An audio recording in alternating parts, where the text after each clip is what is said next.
Okay, mga kaibigan, makinig kayo. Ngayon tatalakayin natin ang isang pelikula na hindi lang nagbigay kahulugan sa genre ng gangster, kundi nag-iwan din ng hindi maalis na marka sa kasaysayan ng pelikula. Ngayon, ipapaliwanag ko kung bakit ko kinokonsidera ang Goodfellas bilang pinakamahusay na gangster film sa lahat ng panahon. Ang pelikulang ito ay bumihag sa mga manonood sa loob ng mga dekada at patuloy na isang obra maestra sa pagkukwento at sinematografiya. Kaya, umupo kayo ng maayos at simulan na natin.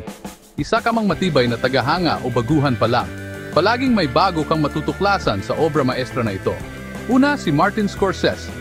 Ang henyo na direktor na nagbigay buhay sa kwentong ito, gamit ang walang kapantay na husay at pagmamahal.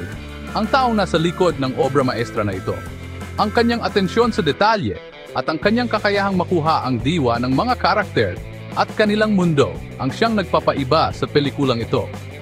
Ang paraan ng pagbigay niya ng buhay sa totoong kwento ni Henry Hill ay tunay na maalaman. Ito ay isang salaysay na kukuha sa iyong atensyon mula sa simula at hindi ka bibitawan. Mula sa unang eksena, nabibighani ka na. Ang kwento ay sobrang nakakaakit kaya hindi mo maiiwasang malulong sa mundong ito ng krimen at intriga.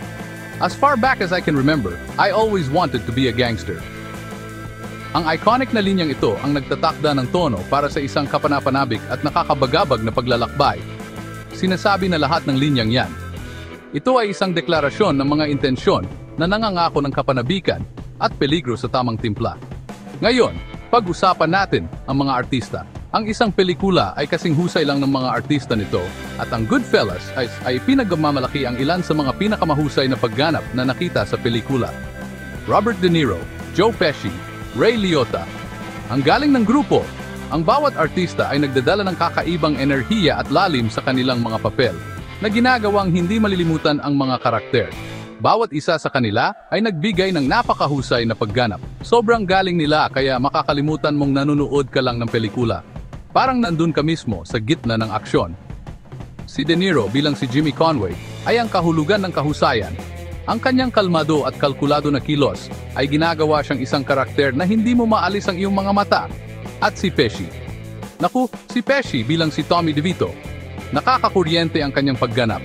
Nagdadala siya ng antas ng tensyon at hindi mahulaan na nakakatakot na husay. Hindi mo alam kung ano ang susunod niyang gagawin at iyon ang nagpapanatili sa iyong nakadikit sa upuan. Ngunit ano ang nagpapaiba sa Goodfellas sa ibang mga gangster film? Ito ay ang pagiging totoo. Hindi umiiwas ang pelikula sa pagpapakita ng brutal na realidad ng buhay mafia. Hindi ni-romanticize ni Scorsese ang buhay ng mafia. Pinapakita niya kung ano talaga ito. Nandoon ang glamour, pero nandoon din ang karahasan at ang hindi maiwasang pagbagsak. Ipinapakita niya kung ano talaga ito. Matataas ang mga tagumpay, ngunit ang mga pagbagsak ay nakakapangwasak.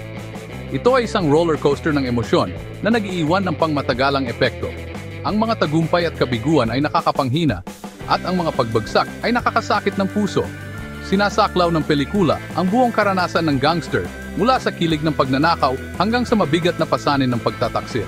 Ito ay harsh, makatotohanan at tunay. Ang pagiging tunay ng pelikula ay isa sa mga kalakasan nito. Ang isa pang mahalagang factor ay ang pacing ng pelikula. Palagi kang nasa gilid ng iyong upuan. Bawat eksena ay nakadagdag sa susunod. Nakafocus ka palagi. Walang humpay ang pacing ng pelikula at nakakabihag mula simula hanggang katapusan. Mula sa mga pagnanakaw hanggang sa mga pagtataksil, ang bawat eksena ay maingat na ginawa para mapanatili ang iyong atensyon. Kahanga-hanga ang atensyon sa detalye. Ang bawat eksena ay maingat na ginawa para manatili kang nakatutok. Ang pelikulang ito ay isang masterclass sa pagkukwento kung saan mahalaga ang bawat sandali at hindi natin makakalimutan ang iconic na tracking shot sa Copacabana. Isa ito sa mga pinakasikat na shot sa kasaysayan ng pelikula. Ito ay isang aral sa sinematografiya. Ang flawless na pagpapatupad ng shot na ito ay patunay ng henyo ni Scorsese at mayroon ding soundtrack. Naku, ang soundtrack! Ito ang perpektong timpla ng mga kanta na kumukuha sa diwa ng panahon at mood ng pelikula. Ang paggamit ni Scorsese ng musika ay purong henyo. Ang bawat kanta ay perpektong nakukuha ang mood at panahon na nagpapataas sa kwento sa paraang kakaunti lang ang mga pelikula ang nakakagawa. Perpektong nahuhuli ng bawat kanta ang mood at panahon. Mula kay Tony Bennett hanggang sa Rolling Stones, ang soundtrack ay parang isa pang karakter. mula kay Tony Bennett hanggang sa Rolling Stones. Ang soundtrack ay parang isang karakter mismo na nagdaragdag ng lalim at emosyon sa bawat eksena. Ang musika ay parang isang karakter mismo.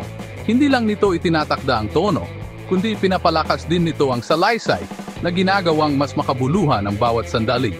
Sinasaliksik din ng Goodfellas ang psikolohiya ng mga karakter nito. Nakikita mo ang pag-angat at pagbagsak ni Henry Hill, ang kanyang pagkahulog sa paranoia at adiksyon. Nakikita mo ang pagtaas at pagbagsak ni Henry Hill.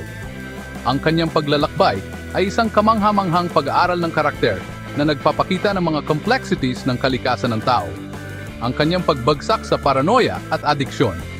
Ito ay isang nakakaantig na representasyon ng isang lalaking nakulong sa sarili niyang patibong. Ito ay isang kamanghamanghang pag-aaral ng karakter. Sumisid ang pelikula sa psyche ng mga karakter nito na inilalantad ang kanilang mga motibasyon, takot at hangarin. At isinalaysay ito ng may sobrang estilo at husay. Ang direksyon ni Scorsese kasama ang mga napakahusay na pagganap ay lumikha ng isang pelikula na parehong elegante at makabuluhan. Kaya, ano ang dahilan kung bakit ang Goodfellas ang pinakamahusay na gangster film sa lahat ng panahon?